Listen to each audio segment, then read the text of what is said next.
I'm Ethan, and today I'm reviewing the Disney Plus exclusive show, The Mandalorian.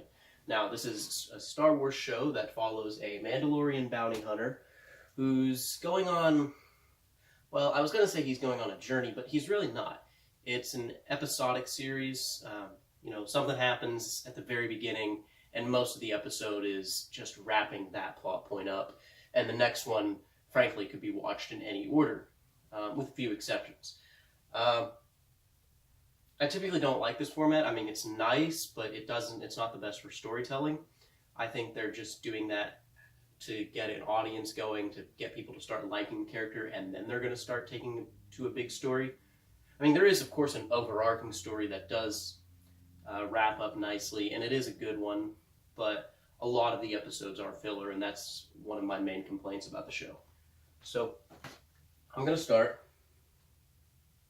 talking about episode 1. Okay, this doesn't look good.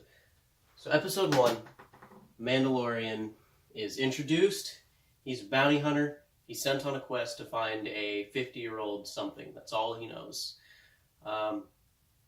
This episode was frankly one of the best. It was great exposition about the character, still with the shroud of mystery behind him, and it introduced the big selling point of this show. We all know and love him, Baby Yoda.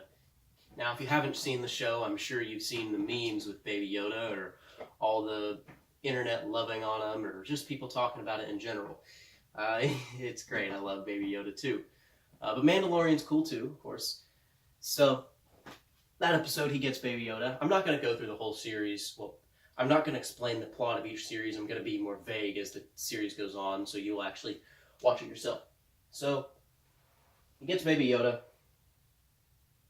Oh, sorry. Its official name is The Child. He gets the child. So that was a good episode. Now, the second episode, The Child, is kind of a filler one. It shows one important thing about the child, but that's about it. The whole episode is Jawas steal his stuff. He's got to go get his stuff back from the Jawas, and then he takes off. Not much going on there. So, Chapter 3. This is one of the best episodes, in my opinion. He turns the child into the client because it was a bounty hunter. He was a bounty hunter. Just say some stuff happens. A lot of cool action-packed stuff. There's a lot of cool scenes. I'm trying not to spoil anything, so if I'm just throwing around, this happens, I can't really help it, because otherwise I'd just be describing the whole show for you. Why watch it? So I like that episode. So Chapter 4 is the next one. Sanctuary, it's called. Now, this one introduces another main character. I'd call her a main character. She's in 3 episodes out of 8, so that's main enough for me. But this is another one of those filler episodes where he goes to a planet, this village is in distress, saves the day, everything's fine, nothing really gained or no new information. So it's about the same story on Chapter 5. He arrives at a planet, he's given a job, he does the job, he goes, and nothing happens. Or no real consequence or no real actions have occurred. However, they do hint at something that hasn't been paid off yet, so probably a Season 2 sort of thing. I did kind of like it, though. It wasn't the best, but it wasn't the greatest. It's sort of one of those in-between filler episodes. Chapter 6 is, frankly, also a filler episode, but it's a better one, higher end. I like this episode. He's essentially crewed up with a bunch of other bounty hunters, and they are freeing a bounty hunter on a rebel prison. It was a rebel prison ship. All goes. An episode happens. I mean, nothing. Again, not a lot of consequences. And then finally, there's the 2-part finale in episodes 7 and 8, in which the Mandalorian must fix some wrongs. That's all I can really say.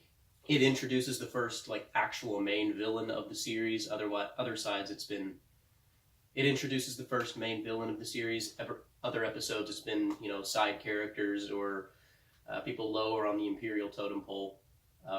That he is an Imperial, he's the Grand Moff of what remains of the Empire, because this all takes place after Return of the Jedi. I don't believe I've mentioned that. So there are stormtroopers appearing, but you know they're all run down. It's more of a militia than an empire.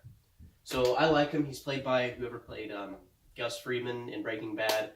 I probably should have looked up the actor's name beforehand, but I'm filming on my phone, so I'll put his name up on screen. But I do like him. And then episode 8 just resolves that arc. So overall, I do like most of the episodes. There are a couple filler episodes, which I don't like. It does good fan service. Well, I wouldn't call it fan service at this point because it's taking previously established things from, you know, the Clone Wars, because there was a large portion of Mandalorians in Clone Wars arc. So it's taking a lot of information from that and putting it in live action, which I really like to see. The Mandalorian is a really cool character. He's played well by, the name's slipping me. I'm sorry, I'm not 100% with actors.